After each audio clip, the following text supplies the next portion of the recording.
Braille पद्धति के बारे में हम सबने कुछ न कुछ सुना ही है। सबसे प्रसिद्ध वाक्य है कि यह अंधे लोगों के पढ़ने लिखने की पद्धति है। पर ये अंधे लोग, जिन्हें एक समय बेचारा और लाचार कहा जाता था, उन्होंने इस रोशनी की बिंदियों को कहां से पाया? इन बिंदियों के जनक लुई ब्रेल, जिन्होंने स्वयं नेत्रहीन होते हुए सिर्फ 15 साल की उम्र में ब्रेल लिपि के द्वारा अंधे लोगों की शिक्षा का माध्यम तैयार किया। पर आखिर लुई ब्रेल ने ये किया कैसे? आज इस वीडियो के थ्रू मैं आपको इस फ्रांसीसी लड़के के जीवन के उन पलों से रूबरू कराऊंगी जिसने इन्हें 19 साल की उम्र में बेचारिकी की चिप्पी हटाकर अपने ही विद्यालय का प्रोफेसर बना दिया। ये उत्तेजित पल आपको एक लंबी प्रेरणा दे जाएंगे, तो प्लीज वीडियो को एंड तक जरूर देखिएगा। बात उस समय की है जब स्कूल की तरफ से पेरिस शहर का भ्रमण करने निकला 10 साल का वह बच्चा अपने दूसरे साथियों की तरह एक लंबी रस्सी पकड़कर चल रहा था। रस्सी का एक छोर स्कूल के पादरी प्रिंसिपल और दूसरा चपरासी के हाथ में तना हुआ था और बच्चों के अगल बगल शिक्षकों का घेरा था। बेचारे बच्चे, ईश्वर ने इनके साथ कितनी नाइंसाफी की थी। बगल से गुजरती एक बूढ़ी महिला की करुणा भरी आवाज सुनकर वह बच्चा फपक कर रो पड़ा। उसके ठीक पीछे चल रहे सहपाठी गैब्रियल ने उसे ढांढस देते हुए कहा, रो मत लुई ब्रेल, हम अंधे सही पर इतने बेचारे भी नहीं हैं। हाथ का हुनर सीखने पर चर्च के बाहर भीख मांगने की तो नौबत नहीं आएगी।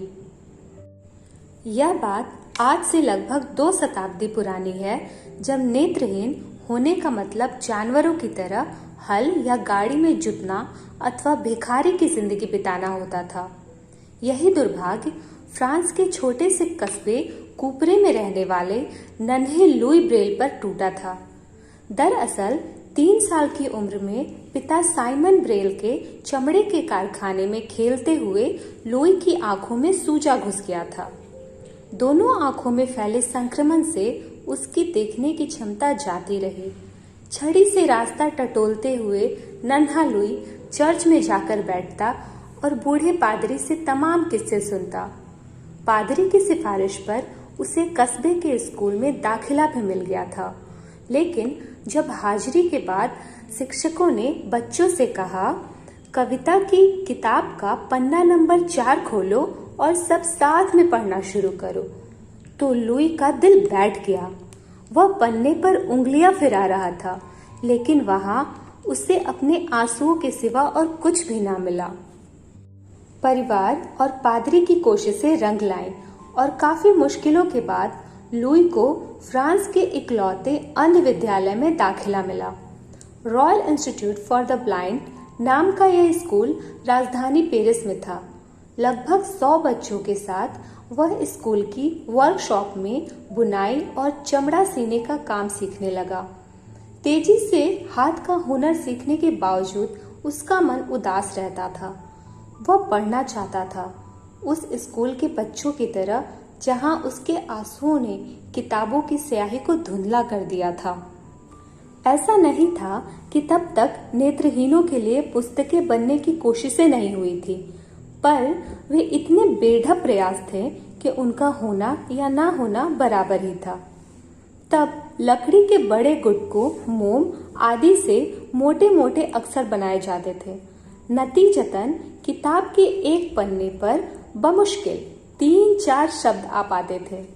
इन भारी भरकम किताबों को टटोल कर पढ़ना पड़ता था।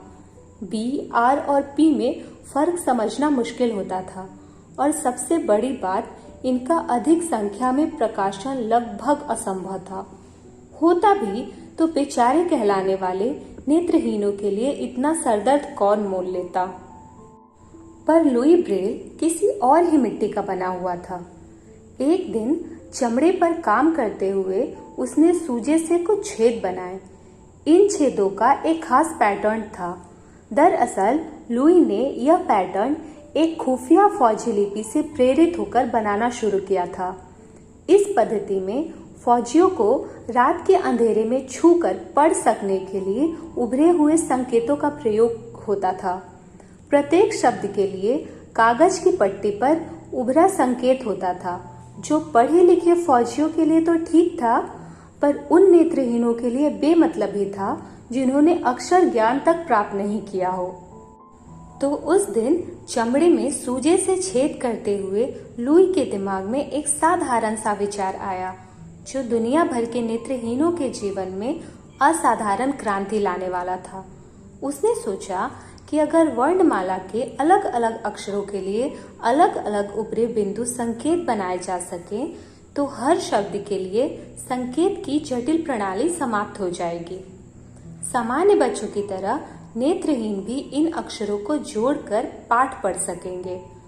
अब उनके जीवन में भी रोशनी होगी, ज्ञान की रोशनी। खुशी से कांपते हुए लुई ने 10 मोटे कागजों की गड्डी बनाई और सूजे से छेद करने शुरू कर दिए।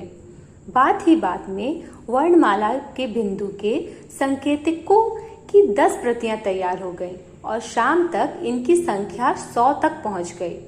स्कूल के सभी साथियों के लिए लुई ब्रेल की वर्णमाला तैयार हो चुकी थी।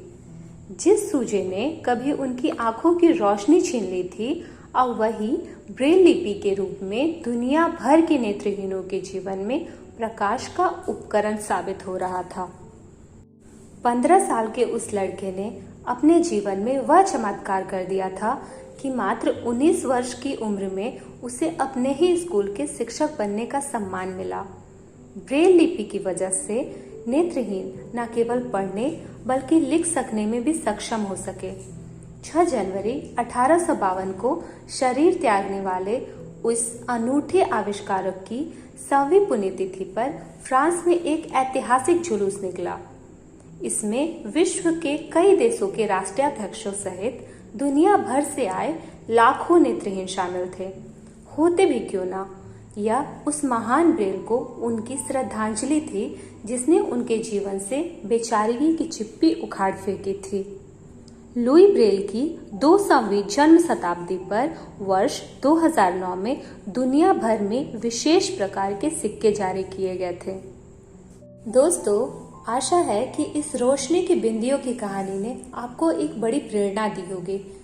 अगर आपको वीडियो ये पसंद आए तो प्लीज़ एक लाइक ज़रूर दीजिएगा।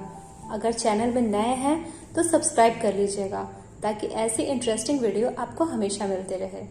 धन्यवाद।